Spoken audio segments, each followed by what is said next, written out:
Janet Calderwood is a recognized food and nutrition expert whose credentials make her one of the leading professionals in Southwest Florida. She provides insight on a variety of nutrition topics relevant to all people.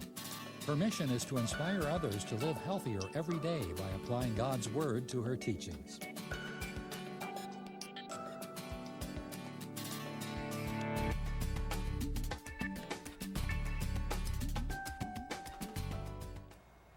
Good morning, and thank you for joining me today. My name is Janet Calderwood. I'm a registered dietitian. You are watching The Dietitian on a Mission.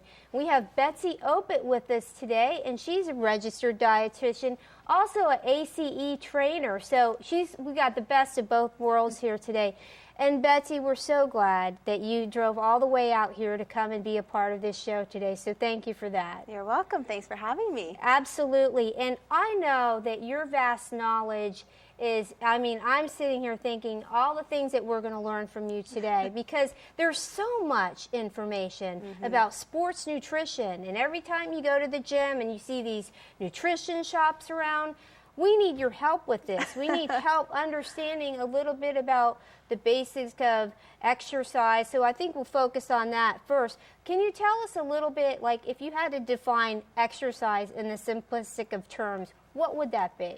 Movement. Movement. It's really movement, and it's what engages you to be active. And I think that's one of the biggest downfalls in America today is they think exercise is what partakes in the gym, and that is not the case at all. Exercise is the most important thing is just getting the body to move and something that you enjoy doing because it's a lifestyle, and you have to enjoy the exercise that you're doing. If you don't enjoy it, then it's going to be a chore and a bore. A chore and a bore. That's right, a chore and a bore. And you're going to make that treadmill, it's going to turn out to be a clothes hanger. That's which happens in most cases, yeah. So I really try to encourage my clients that I work with and motivate them to see exercise in a new light. You know, it's things that you can do in your household. It's things that you can do in the lovely environment outdoors. It's not just, in the brick and mortar of a gym. Right. And that's a good point. Just curious, have you ever gone to like a gym and you notice that people are actually in their car driving around the parking lot, circling that parking lot. For the closest parking spot, right? And then you're thinking to yourself, that's kind of interesting because you said that exercise in its simplistic form is movement. And wouldn't it be wonderful if people actually just took a few extra steps to get out of their car, even to the store or something, to get that extra movement? Or ride their bike to the gym. Or there's actually a picture that floats around the internet of a gentleman taking an escalator right next to the stairs up to the gym. Oh, wow. So, so we have to ask ourselves, what are we doing? And why are we doing it? Right. And you mentioned the word lifestyle. I think that is a key word. Can you elaborate a little bit? In what ways can we make exercise a lifestyle? It's taking that movement and parting it in part of your life. So it's, for example, when I get a phone call, I don't sit in a chair and take a phone call. You use cell phones now. I get up and I stand, I get the dog, we go on a walk. Oh, good. Standing, you're going to burn more calories than you are sitting because that skeletal muscle has to burn just to support that body in an upright position. It's, when you go to the grocery store, don't look for the closest spot. I park in the furthest spot away so I take more steps into the store. I parked 3 miles away from Publix really? One day, and by the time I get back out to my car, I couldn't see it. It was dark. Yeah. I parked it. So don't do that. Well, I'm just kidding. from a Not 3 safety miles. standpoint. But when you look at the Europeans, they ride their bikes everywhere. They walk to the grocery store. I see a little bit of that here, but the hard thing with America is everything's so spread out, and there's not that type of convenience. And you have to be a little bit more mindful about taking that extra measures to take those steps because in America, everything's convenience. And we have the elevators, the escalators, those things that make movement less of our lives. So you really have to think a little bit more. I even tell people when you're brushing your teeth, what a waste of time to just stand there and brush your teeth. You can do some squats or do some calf raises or something or move around while you're brushing your teeth or even watching TV. Commercials are another big waste of time in some cases. So what would you say if I told you that I took your advice and when the Super Bowl was on, I actually rode my bike 20 miles. Really? Yeah. You got on the bike and rode the game. I was watching the Super Bowl, and I was on the bike. Good that for doesn't you. happen all the time, No. but But I thought, wow, and you didn't even I really didn't pay attention too much. I mean, I had it on tension 1, so I wasn't killing myself. I didn't break a sweat or anything like that. So. But you were moving. I was moving. And that is the key. And if we can really grasp that concept of moving more, it's going to be much easier to manage our weight and our lives. And that's what we want. We want people to achieve and to maintain optimal health. And we know that exercise is a vital part of that. Do you know, Betsy, that I have a little pedometer, and a pedometer, for those that you don't know, is a step counter. And I was reading a study that said that people that actually wear a pedometer walk 1 mile more a day than those that do not. I believe it, because it's a marker of their success, and they try to push themselves, and it makes them aware. And that's what our lifestyles are about, is creating an awareness, whether it's with our food habits or our exercise habits, and having something like that to strive and drive you and motivate you to take that initial or extra step that is needed to improve your health. It's a real motivator. So I encourage everyone out there to get a pedometer and just try it out for yourself.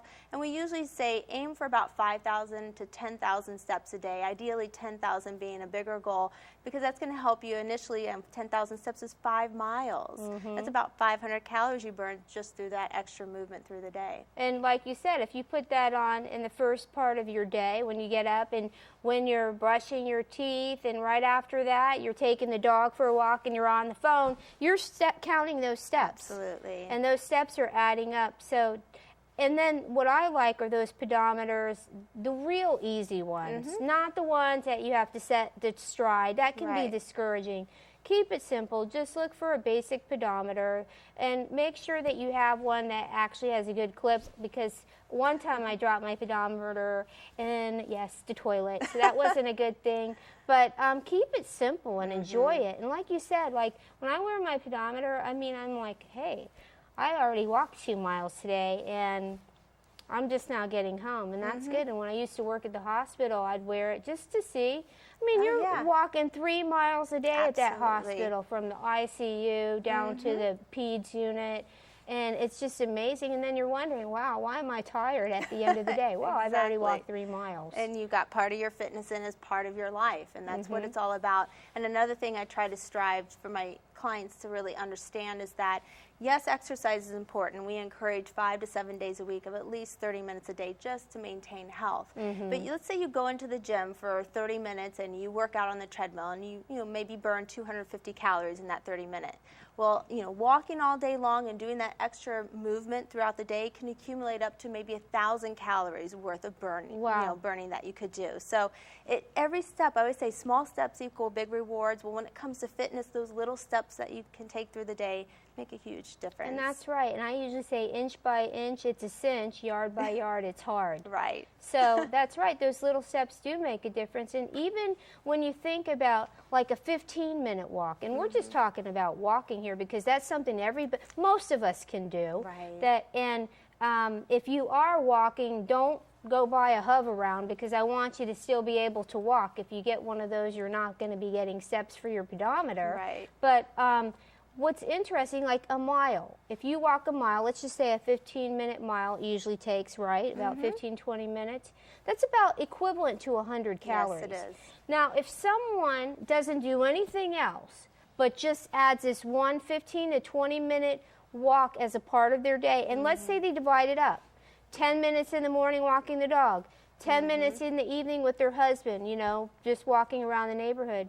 That extra 100 calories in a year's time can add up, can't it, Betty? It absolutely does. And what I tell my clients too is that it's not just what's accumulated at that 30-minute time. If you space it out, all the studies are showing and indicating that that's still enough to improve your health. If you only have, because of time crunches, to do 10 minutes in the morning, 10 minutes in the evening, then you're still getting the same benefit as someone who can do 20 minutes at one particular time. And really what I strive for people to understand, the best time to get that movement in, and as a diabetic educator you would probably agree with this, is after you eat a meal. try not to sit down or lie down and take a nap. You actually want to be on your feet and in that particular time moving around, because it's helping to, one, aid in the digestion, but also to utilize that blood glucose into the bloodstream and into the muscle to be burned rather than sitting down where it's more likely to be stored. That's a good point. And that actually, especially with people with diabetes, that is almost like a magic pill, isn't it, Betsy? Yeah, because it really helps to pull that blood sugar down, because that skeletal muscle requires glucose as energy. That's its source of fuel. So every time that muscle fiber is moving, it's pulling that glucose in to be utilized for the energy. So getting up, moving around, and it doesn't have to be exercise. I know you've been told after you eat, don't go do heavy exercise. Right. But it's the movement. It's putting the dishes away, maybe going doing a load of laundry, take the dog for a walk, your husband for a walk, the mailman for a walk. I don't care who it is, just to get up and move around. That's a good point.